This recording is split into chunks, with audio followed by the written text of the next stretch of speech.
Hello दोस्तों, नमस्कार। बहुत स्वागत है आपका एग्जाम गुरुजी चैनल के करंट अफेयर्स की वीडियो में। आज 21 जून 2020 है और आज की वीडियो में हम बात करेंगे 20 और 21 जून के इम्पॉर्टेंट डेली करंट अफेयर्स के क्वेश्चंस के बारे में। आज की वीडियो की पीडीएफ डाउनलोड करना मत भूलिएगा। ये पीडीएफ आपको हमारे टेलीग्राम चैनल पर मिल जाएगी, जिसके लिंक नीचे डिस्क्रिप्शन में दी गई है। उसके अलावा ये पीडीएफ आपको हमारी एप्लीकेशन पर भी मिल जाएगी और एप्लीकेशन गूगल प्ले स्टोर से डाउनलोड कर सकते हैं। साथ ही इस एप्लीकेशन पर आपको फ्री टेस्ट भी देखने को मिलेंगे। ये जो आप वीडियो देख रहे हैं, इसका पूरा टेस्ट अगर आप देना चाहते हैं तो इसको भी आप एप्लीकेशन से लगा सकते हैं। एप्लीकेशन डाउनलोड कीजिए अगर अभी तक आपने ऐप डाउनलोड नहीं किया है तो। ये हमारी एमपीपीएससी प्री 2020 के लिए टेस्ट सीरीज, नोट्स और फुल कोर्स अवेलेबल है। आज ही एप्लीकेशन डाउनलोड करके इनको भी ज्वाइन कर सकते हैं। आगे बढ़ेंगे, बात करेंगे थॉट ऑफ द डे की। जो आज का हमारा मोटिवेशनल पावरफुल थॉट है कि सफलता अत्यधिक परिश्रम चाहती है। आप ये याद रखिएगा, सबसे इंपॉर्टेंट जो चीज है लाइफ में, हम सब सफल होना चाहते हैं, लेकिन सफलता इतनी आसानी से नहीं मिलती। सफलता को प्राप्त करने के लिए आपको क्या करना चाहिए? ज्यादा से ज्यादा परिश्रम करना चाहिए, क्योंकि बिना परिश्रम के सफलता कभी भी प्राप्त नहीं हो सकती। इसी थॉट के साथ आगे बढ़ेंगे, बात करेंगे हम कल के सवाल की। कल हमने आपसे प्रश्न पूछा था कि किस राज्य सरकार ने मेघ संदेश नामक एक एप्लीकेशन लॉन्च किया है, और ये लॉन्च किया गया है कर्नाटक के द्वारा। यानी कि डी ऑप्शन प्रश्न का सही उत्तर है। काफी सारे लोगों ने इस प्रश्न का सही उत्तर दिया, उनमें से 3 उत्तर जो आपने पसंद किए। पहला उत्तर जयेश मालवीय का है, दूसरा उत्तर राहुल पटेल का है और तीसरा उत्तर शिवम सिंह का है। आप तीनों को बहुत बधाई। और आप भी चाहते हैं आपका नाम, कमेंट, उत्तर यहाँ पर आए तो वीडियो को ध्यान से अंत तक जरूर देखो। आगे बढ़ेंगे, बात करेंगे क्विक रिवीजन कल के पढ़े गए करंट अफेयर के प्रश्नों की। पहला प्रश्न है कि प्रधानमंत्री द्वारा कितनी राशि से गरीब कल्याण रोजगार अभियान का शुभारंभ किया गया है? तो ये 50,000 करोड़ की राशि से शुरू किया गया।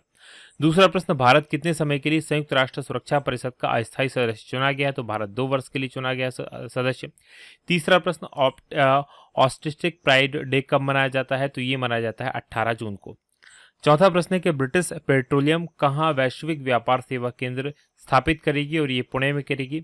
याद रखिएगा, मैंने आपको जब ये बताया था उस समय ये भारत पेट्रोलियम बता दिया था। इसका सही जो है ब्रिटिश पेट्रोलियम है, वो मिस प्रिंटिंग के कारण आपको भारत पेट्रोलियम उस समय बता दिया गया था। ये क्या है? ब्रिटिश पेट्रोलियम है, जो अपना वैश्विक व्यापार केंद्र पुणे में स्थापित करेगा। पांचवा प्रश्न, किसने कोरोना वायरस परीक्षण हेतु भारत की पहली मोबाइल प्रयोगशाला की शुरुआत की है? तो ये डॉक्टर हर्षवर्धन जी के द्वारा शुरू की गई है।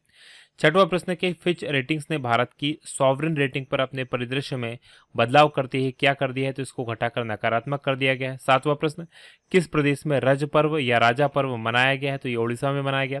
आठवां प्रश्न, सुप्रीम कोर्ट ने किस प्रसिद्ध धार्मिक यात्रा पर रोक लगाई है? और ये जगन्नाथ यात्रा है।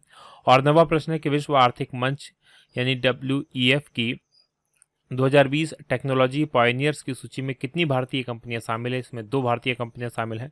और 10वां प्रश्न है कि चौथे एशियाई युवा पैरा गेम्स 2021 की मेजबानी किस देश के द्वारा की जाएगी? तो ये बहरीन के द्वारा की जाएगी।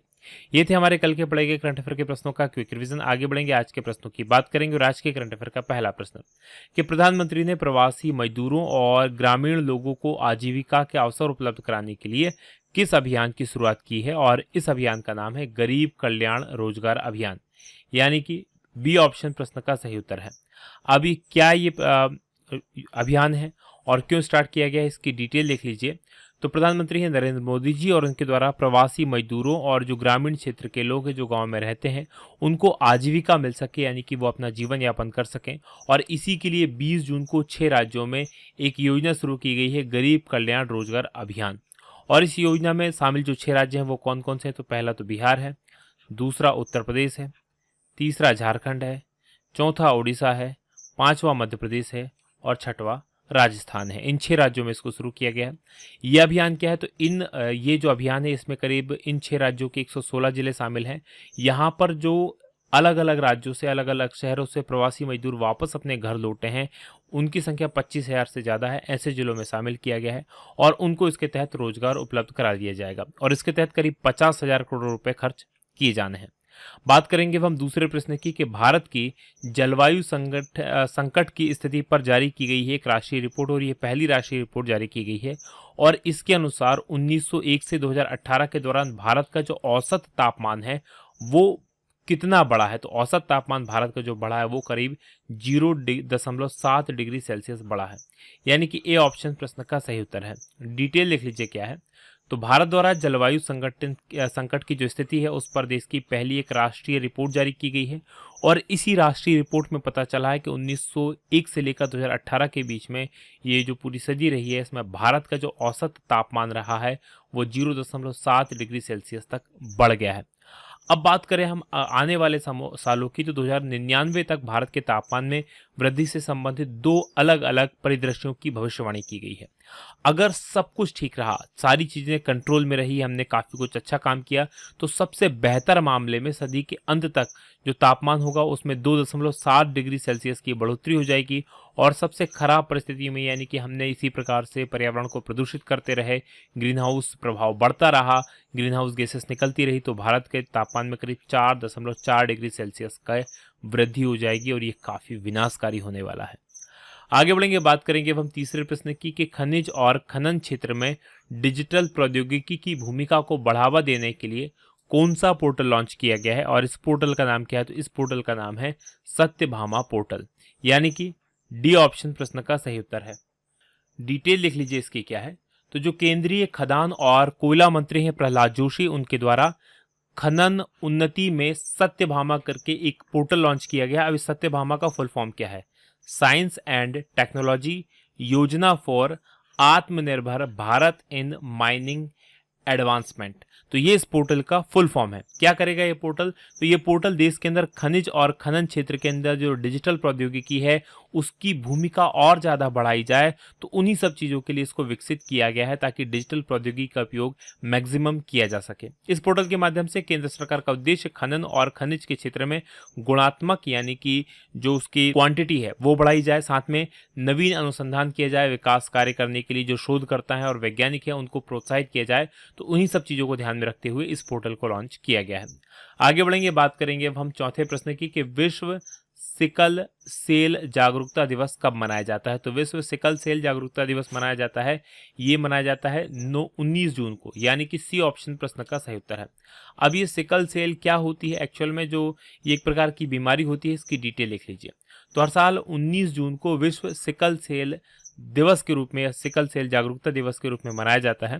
और सिकल सेल रोग, जिसको हम SCD कहते हैं, ये एनीमिया यानी कि रक्त की जो कमी हो जाती है और लाल रक्त कणिकाएं यानी कि RBC की एक वंशानुगत असामान्यता है। अब यहाँ पर आपको ये याद रखना है कि पहली बात तो ये वंशानुगत है। तो कई बार ये प्रश्न पूछ लिया जाता है कि निम्न में से कौन सा रोग वंशानुगत है। तो सिकल सेल रोग अगर आपसे पूछा है तो ये वंशानुगत है। अब RBC से संबंधित है, तो होता क्या है कि जो सामान्यतः हमारी जो RBC होती है, जो हमारे ब्लड में होती है, वो उसका आकार जो होता है वो गोल होता है और उसका जीवन काल करीब 120 दिन का होता है। लेकिन जिसको सिकल सेल रोग होता है तो RBC का आकार अर्धचंद्र जैसे, हाशिए जैसा हो जाता है, इस प्रकार का उसका आकार हो जाता है और उसका जो जीवन काल रहता है वो केवल 10 से 20 दिन तक ही सीमित हो जाता है। आगे बढ़ेंगे, अब पांचवें प्रश्न की बात करेंगे कि विश्व शरणार्थी दिवस कब मनाया जाता है। तो विश्व शरणार्थी दिवस जो मनाया जाता है वो मनाया जाता है 20 जून को, यानी कि डी ऑप्शन प्रश्न का सही उत्तर है। डिटेल लिख लीजिए क्या है।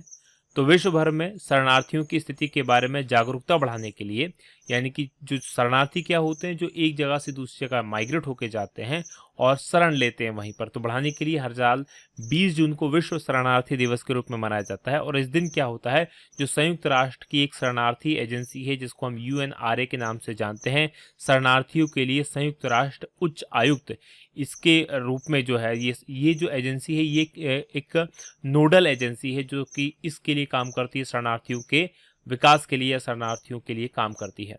UNCHRC की अगर हम बात करें तो इसका फुल फॉर्म है द UN रिफ्यूजीज एजेंसी और इसकी रिपोर्ट के अनुसार वर्ष 2017 में संपूर्ण विश्व में करीब 68.5 मिलियन लोग अपने घरों से बलपूर्वक विस्थापित हुए थे और वो शरणार्थी की तरह रह रहे थे। आगे बढ़ेंगे, बात करेंगे हम छठवें प्रश्न की कि भारत कब संयुक्त राष्ट्र सुरक्षा परिषद का अध्यक्ष बनेगा। याद रखिएगा, भारत 2 वर्ष के लिए संयुक्त राष्ट्र सुरक्षा परिषद का सदस्य बना है और वो इसका अध्यक्ष भी बनेगा और ये अध्यक्ष बनेगा अगस्त 2021 में, यानी कि ए ऑप्शन प्रश्न का सही उत्तर है। डिटेल लिख लीजिए क्या है। तो संयुक्त राष्ट्र सुरक्षा परिषद यानी कि UNSC के अस्थायी सदस्य के तौर पर चुना गया भारत और ये अगस्त 2021 में 15 देशों वाली जो परिषद है संयुक्त राष्ट्र सुरक्षा परिषद, इसके अध्यक्ष के पद की जिम्मेदारी निभाएगा और इसमें क्या होता है, जो सदस्य देश होते हैं वो बारी बारी से एक एक माह के लिए परिषद की अध्यक्षता करते हैं। यानी कि इस प्रकार से 2022 में अब एक माह के लिए फिर से भारत जो है इस परिषद का अध्यक्ष बनेगा। भारत की बात करें तो भारत 2021-22 के लिए जो अस्थायी सदस्यता भारत को मिली है वो एशिया प्रशांत क्षेत्र से मिली है। आगे बढ़ेंगे, बात करेंगे संयुक्त राष्ट्र संघ की। इसका मुख्यालय न्यूयॉर्क शहर में है जो कि यूएसए में है। स्थापना हुई थी 24 अक्टूबर 1945 को और महासचिव एंटोनियो गुटेरस है।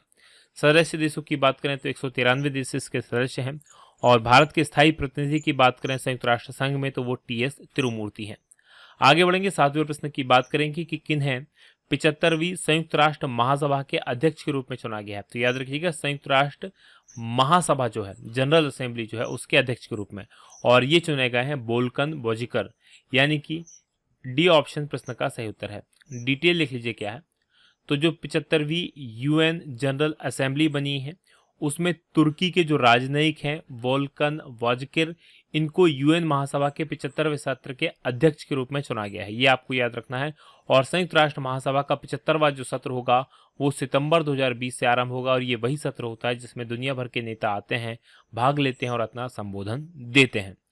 ये वर्तमान, अगर हम बात करें वर्तमान महासभा के अध्यक्ष कौन है तो तिजानी मोहम्मद बंदे, ये जो है इस महासभा के अध्यक्ष हैं, वर्तमान वाली 74वीं महासभा के।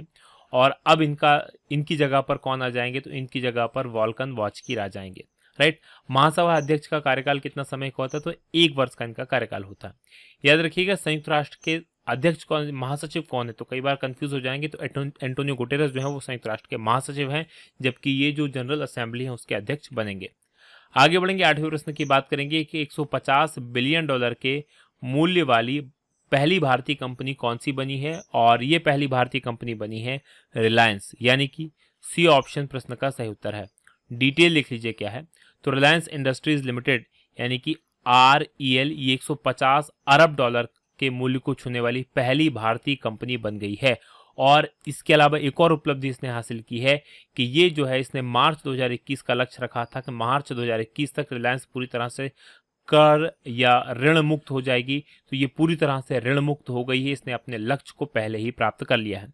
31 मार्च 2020 की स्थिति में हम बात करें तो रिलायंस का जो कर था करीब रिलायंस के ऊपर 1,61,035 करोड़ रुपए था। और ये जो है लॉकडाउन के समय में करीब 58 दिनों की अवधि में रिलायंस ने क्या किया, काफ़ी सारा फंड जुटाया अलग अलग माध्यम से और करीब 1,68,818 करोड़ रुपए का फंड जुटाया और इसके साथ अब रिलायंस पूरी तरह से ऋण मुक्त कंपनी बन गई है। आगे बढ़ेंगे, बात 90 प्रश्न की होगी। ADB यानी कि एशियन डेवलपमेंट बैंक के अनुसार भारतीय अर्थव्यवस्था को 2020-21 में कितना प्रतिशत संकुचित होने का अनुमान लगाया है, यानी कि ये कम हो जाएगी और करीब 4% की इसमें गिरावट देखी जाएगी, ऐसा ADB का अनुमान है, यानी कि डी ऑप्शन प्रश्न का सही उत्तर है। डिटेल लिख लीजिए क्या है। तो जो एशियाई विकास बैंक है उसने कहा है कि जो चालू वित्त वर्ष यानी कि 2020-21 इसमें देश की जो अर्थव्यवस्था है भारत की करीब 4% तक संकुचित हो जाएगी। और ऐसा होगा जो महामारी कोरोना वायरस फैली है और उसके कारण जो लॉकडाउन हुआ था जिसमें सारे व्यावसायिक प्रतिष्ठान बंद हो गए थे और उसके कारण ऐसा होगा। एशियाई विकास बैंक को ऐसी उम्मीद है कि भारत की जो अर्थव्यवस्था है वो 2022-23 में उभरकर 5% की वृद्धि हासिल करेगी। बात हम एशियाई विकास बैंक की करें यानी ADB की करें तो इसका मुख्यालय मनीला फिलीपींस में है। स्थापना हुई थी 16 दिसंबर 1966 को और 68 देश इसके सदस्य हैं। आगे बढ़ेंगे, बात 10वें प्रश्न की होगी कि कौन सा बैंक अपनी लोन प्रक्रिया को पूरी तरह से डिजिटल बनाएगा, और ये प्रक्रिया शुरू की गई है बैंक ऑफ बड़ौदा के द्वारा, यानी कि बी ऑप्शन प्रश्न का सही उत्तर है। डिटेल लिख लीजिए क्या है। तो भारत का तीसरा सबसे बड़ा ऋणदाता बैंक है बैंक ऑफ बड़ौदा। इसने अपनी ऋण देने की जो पूरी प्रक्रिया है उसको पूरी तरह से डिजिटल करने के लिए फैसला किया है और अब जो है होम लोन, एग्रीकल्चर लोन, सूक्ष्म लघु और मध्यम लोन जो है, साथ में पर्सनल लोन, ऑटो लोन, तो इन सबको क्या किया जाएगा, डिजिटली ट्रांसफर किया जाएगा, पूरी तरह से डिजिटल किया जाएगा। इससे पहले बैंक का जो है हाल ही में विजया बैंक और देना बैंक के साथ में पूर्णतः विलय हो गया है, ये आपको याद रखना है। विजया बैंक, देना बैंक दोनों को मिलाकर दिया गया है बैंक ऑफ बड़ौदा में। बात बैंक ऑफ बड़ौदा की करें तो 20 जुलाई 1908 को इसकी स्थापना हुई थी और इसका मुख्यालय बड़ोदरा में है और टैगलाइन है इसकी इंडियाज इंटरनेशनल बैंक। आगे बढ़ेंगे, बात 11वें प्रश्न की होगी, भारत का विदेशी मुद्रा भंडार बढ़कर कितना हो गया है? तो ऑल टाइम हाई से कह सकते हैं, अपने सभी पूरे समय में सबसे ज़्यादा हो गया है और 507.64 बिलियन डॉलर या अरब डॉलर। डिटेल लिख लीजिए क्या है।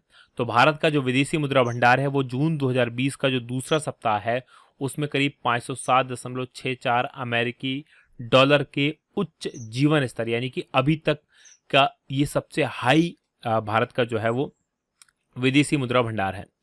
5 जून 2020 को समाप्त हुआ था जो पिछला सप्ताह, उसमें विदेशी मुद्रा भंडार पहली बार आधे ट्रिलियन यानी कि 507 अरब, राइट, इसके निशान को पार किया गया था और इसके बाद भारी मात्रा में 8.2 बिलियन अमेरिकी डॉलर की वृद्धि हुई थी।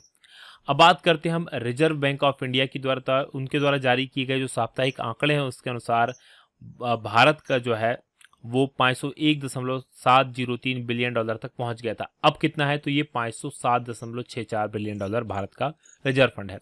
बात करेंगे अब हम 12वें प्रश्न की कि आर्थिक think tank national institute of public finance and policy NIPFP इसके अध्यक्ष के रूप में किन्हें नियुक्त किया गया है? और इसके अध्यक्ष बनाए गए हैं पूर्व RBI governor general governor Urjit Patel, यानी कि सी ऑप्शन प्रश्न का सही उत्तर है। डिटेल लिख लीजिए क्या है। तो उर्जित पटेल को national institute of public finance and policy यानी NIPFP इसके अध्यक्ष के रूप में नियुक्त किया गया है और ये जो ये संस्थान है ये एक इकोनॉमिक थिंक टैंक है जो नई दिल्ली में स्थित है और इनकी जो नियुक्ति हुई है वो करीब 4 साल की हुई है और इन्हें स्थान लिया है विजय केलकर का, तो ये आपको याद रखना है। अब उर्जित पटेल की बात करें तो ये पहले RBI के गवर्नर रह चुके हैं और उससे पहले डिप्टी गवर्नर भी थे। दिसंबर 2018 में इन्होंने अपने पद से इस्तीफा दे दिया था। आगे बढ़ेंगे, 13वें प्रश्न की बात करेंगे कि जर्मन बुक ट्रेड्स का प्रतिष्ठित शांति पुरस्कार किसे प्रदान किया गया है? तो ये पुरस्कार प्रदान किया गया भारत के अमर्त्य सेन को, यानी कि डी ऑप्शन प्रश्न का सही उत्तर है। डिटेल लिख लीजिए और क्यों इनको ये प्रदान किया गया है। तो नोबेल पुरस्कार विजेता है भारत के अर्थशास्त्री अमर्त्य सेन। इन्होंने वैश्विक न्याय के सवालों पर जो इनको दशकों पुराना काम है उसके लिए जर्मन बुक ट्रेड का प्रतिष्ठित शांति पुरस्कार जीता है और इनके वैश्विक न्याय, शिक्षा और स्वास्थ्य सेवा में सामाजिक असमानता के मुद्दे को संबोधित करने के लिए अग्रणी काम इन्होंने किया था। एक्चुअल में क्या किया था कि जो न्याय, शिक्षा और स्वास्थ्य सेवाएं हैं वो सामाजिक उसमें काफ़ी असमानता है, एक वर्ग जो है उनके लिए ये सारी चीज़ें बड़ी सुलभ हैं, बहुत आसानी से उपलब्ध हैं और एक वर्ग ऐसा है जिनके लिए ये बहुत आसानी से उपलब्ध नहीं है, उनको बहुत संघर्ष करना पड़ता है, चाहे वो न्याय हो, चाहे वो शिक्षा हो, चाहे स्वास्थ्य सेवा प्राप्त करने के लिए हो। तो इनके लिए जो काम किया है, इस मुद्दे पर जो इन्होंने काम किया उसी के लिए इनको ये पुरस्कार दिया गया है। 2004 से वे क्या कर रहे हैं, जो हार्वर्ड विश्वविद्यालय है उसमें अर्थशास्त्र और दर्शन शास्त्र के प्रोफेसर हैं, ये आपको याद रखना है।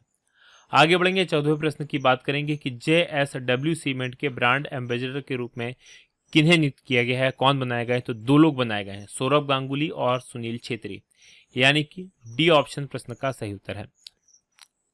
डिटेल लिख लीजिए क्या है।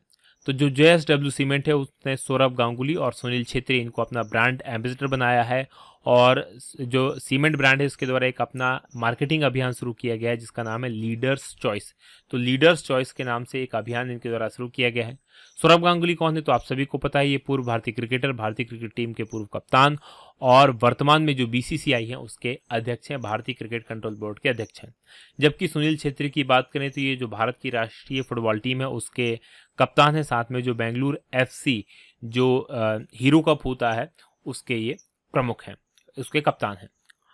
आगे बढ़ेंगे, बात करेंगे अब हम 15वें प्रश्न की कि स्ट्रीट वेंडर्स के लिए विशेष माइक्रो क्रेडिट सुविधा के लिए केंद्रीय आवासन और शहरी कार्य मंत्रालय जो है और उसके और किसके बीच में एक समझौता हुआ। तो इसको लेकर जो केंद्रीय आवासन और शहरी कार्य मंत्रालय है और सिडबी इनके बीच में एक समझौता हुआ है, यानी कि बी ऑप्शन प्रश्न का सही उत्तर है। डिटेल लिख लीजिए क्या है। तो जो केंद्रीय आवासन और शहरी कार्य मंत्रालय है और सिडबी इन दोनों के बीच में एक MOU मेमोरेंडम ऑफ अंडरस्टैंडिंग ये साइन हुआ है और इसके तहत जो स्ट्रीट वेंडर्स के लिए यानी कि जो रेहड़ी पटरी वाले काम करने वाले लोग होते हैं उनको आत्मनिर्भर बनाने के लिए एक योजना शुरू की गई है, प्रधानमंत्री स्वनिधि योजना। इसके तहत उन्हें ऋण प्रदान किया जाएगा और एक विशेष माइक्रो क्रेडिट कार्ड की सुविधा उनको दी जाएगी और इसमें रेहड़ी पटरी वाले जो है वो आत्मनिर्भर बनने के लिए करीब 10,000 रुपये तक का ऋण प्राप्त कर सकते हैं इस योजना के तहत। और इस योजना के तहत देश भर में करीब 50 लाख जो रेहड़ी पटरी वाले हैं उनको फायदा दिया जाएगा। अब ये था आज का हमारा पूरा करंट अफेयर। अब बात करेंगे आज के सवाल की। आज का हमारा सवाल है कि पर्यावरण प्रदर्शन सूचकांक 2020 में भारत किस स्थान पर है।